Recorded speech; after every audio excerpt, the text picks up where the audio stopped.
À travers ce reportage, la ville de Bécancour est fière de mettre en lumière Maurice Richard. Je vous présente à l'instant cet artiste qui fait briller la culture au cœur de notre communauté bécancouroise. Monsieur Maurice, tout un parcours professionnel, impressionnant même, je dirais. Écoutez, on parle d'homme politique, on parle de diplômé de l'Institut national des viandes en 1973, on parle d'un ancien propriétaire de marché d'alimentation, un médaillé, on parle de celle du 125e du Canada, on parle aussi d'une médaille commémorative du jubilé de la reine d'Élisabeth II, maintenant de conseiller successeur de l'axe du développement du parc industriel et portuaire de Bécancour. Écoutez, parlez-moi de cette première tranche parce que vous êtes en plus le guide, un guide qui informe les gens à tous les dimanches dans le trolley. Écoutez, j'ai même eu le bonheur de pouvoir assister à une de ces visites et vous le faites à merveille. Au départ, j'ai commencé, on est dans les années 70, je suis au début de la vingtaine, donc j'ai été élu en fait durant 42 ans.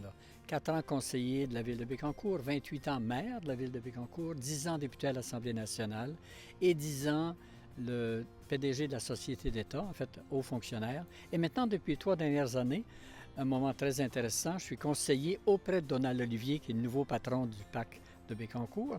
Et je n'aurais jamais pensé avoir dans mon CV, je suis aussi le guide touristique et de la ville et du parc, donc un guide touristique et industriel. Et comme vous le dites, à faire des voyages tous les fins de semaine pour faire connaître et démystifier le parc de Bécancour. On parle aussi d'un volet artistique quand même assez développé. Qu'est-ce qui vous a conduit à cet univers artistique? Bien, au départ, tout le monde, contrairement à ce qu'on entend, il y a des gens, je ne suis pas du tout bon en dessin. Non, on fait tous du dessin avant d'écrire. Ça, c'est ça la réalité. Moi, très jeune, je dessinais, je voulais dessiner, puis j'avais toujours un crayon jaune, un Mirabeau, là. Et ça a commencé très tôt, où à la caisse de l'épicerie familiale, à la caisse, ma grand-mère était caissière, moi j'étais au bout pour emballer et je faisais des dessins sur les sacs de papier aux clientes avec le nom puis les petites notes, je faisais des dessins. En fait, toute ma vie, j'ai minimum fait un dessin par jour. Encore aujourd'hui, je m'oblige à faire un dessin tous les jours, même si j'ai un atelier chez moi, où rapidement j'arrive du bon travail, je peins rapidement, mais je n'ai pas à sortir ça en dessous du lit. C'est toujours prêt et j'ai toujours des cahiers de croquis. Et je fais beaucoup de croquis, avec plaisir d'ailleurs. Parce qu'on parle aussi de voyage.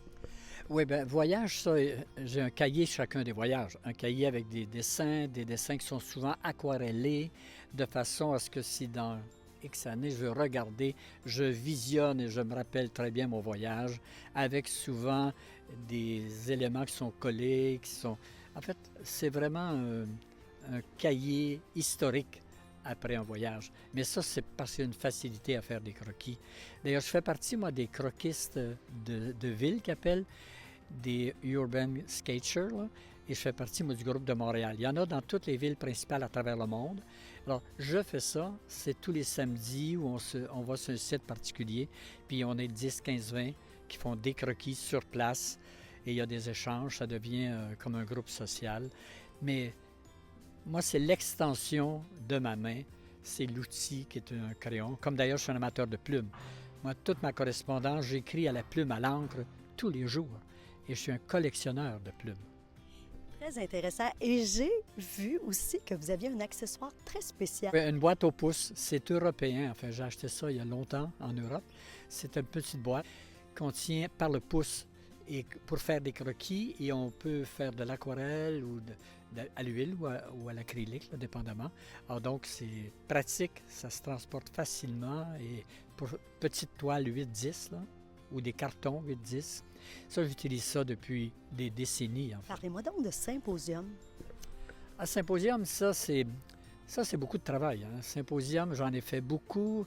J'ai même été un des partenaires de départ du Symposium au musée. On a 2 musées chez nous, au musée du Moulin-Michel et au musée de biodiversité, où durant 10-15 ans, il y a eu des symposiums. Là, ça a cessé depuis quelques années.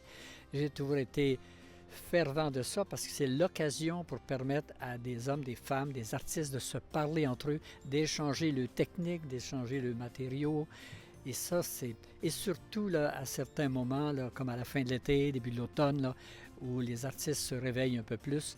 Je serai d'ailleurs avec plaisir, m'ont demandé d'être président d'honneur d'un symposium qui est le seul en région, je pense, actuellement, au centre, on appelait ça le centre catholique de Nicolet, là, au centre artistique de Nicolet, à côté de la cathédrale, en fait.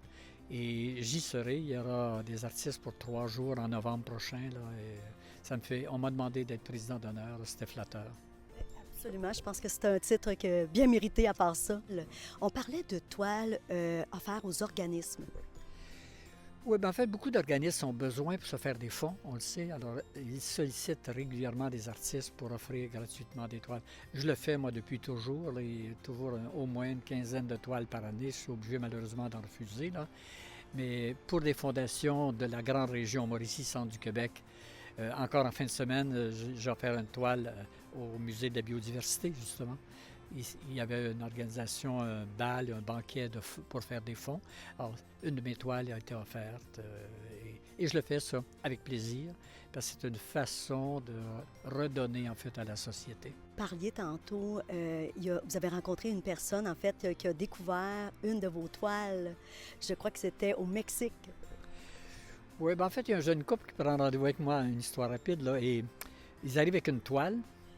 Ils ont dit, nous, on a hérité de la maison de nos parents et on a une toile, ça semble être, c'est signé Maurice Richard, on veut savoir si c'est bien toi le Maurice Richard qui est là-dessus et pourrais-tu l'authentifier? Oui, je ne me rappelais pas trop, mais quand j'ai vu la toile, oui, c'est une toile qu'il avait achetée il y a peut-être une trentaine d'années.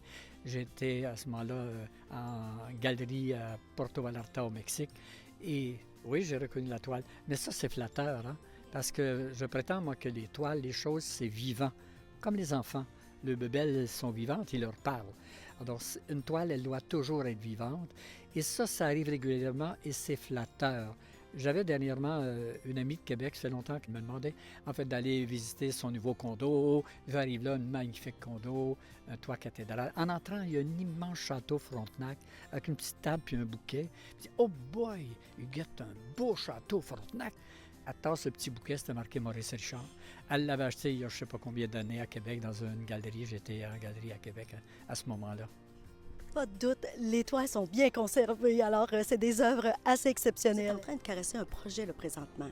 On a chez nous un monsieur Henri Boudreau à Gentilly, là, qui depuis une dizaine d'années reçoit des sculpteurs de partout au Québec, de 7-8 régions du Québec, avec une professeure de Sherbrooke dans le domaine de la sculpture. Et là, depuis quelque temps, je vais suivre des cours de sculpture, ça me plaît. Je n'avais jamais touché vraiment le bois, là, mais c'est intéressant, c'est un beau défi. Et avez-vous d'autres projets qui s'en viennent?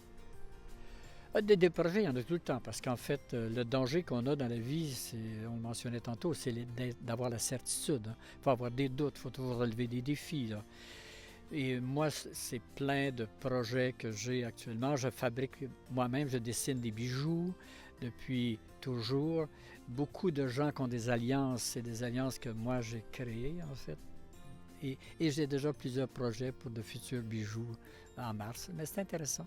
C'est les gens qui viennent vous voir? Oui, bien ça, c'est de bouche à oreille. C'est des gens qui allaient avec Contact Don Maurice Richard. Et une des façons aussi de fabriquer des bijoux, souvent, c'est de récupérer les bijoux. Vous avez votre tiroir dans la chambre là, qui ne sert à rien. Là.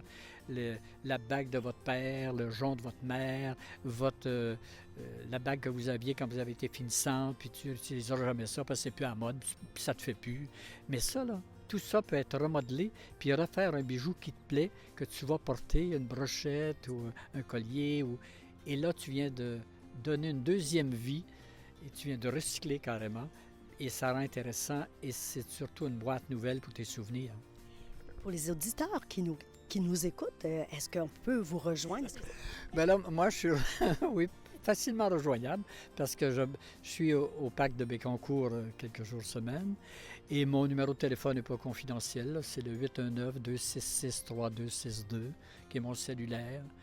Et quand le téléphone sonne, je réponds normalement. Et je suis une des personnes qui retourne ses appels toujours dans la même journée. Merci beaucoup, M. Richard. Vous faites rayonner vraiment la culture au cœur de notre communauté de plusieurs façons, avec vos œuvres, avec les visites que vous effectuez et que vous faites avec tellement de cœur et d'humour, parce que c'est tout l'humour que vous mettez au travers de tout ça. Merci, M. Richard, de faire toute cette différence à Bécancour. Continuez votre beau Je travail. retourne ce message-là, là, parce que le travail que vous faites aussi, faire connaître l'action de notre milieu. Mais c'est un plaisir. Moi, on n'a pas à me convaincre que je suis quelqu'un de Bécancour.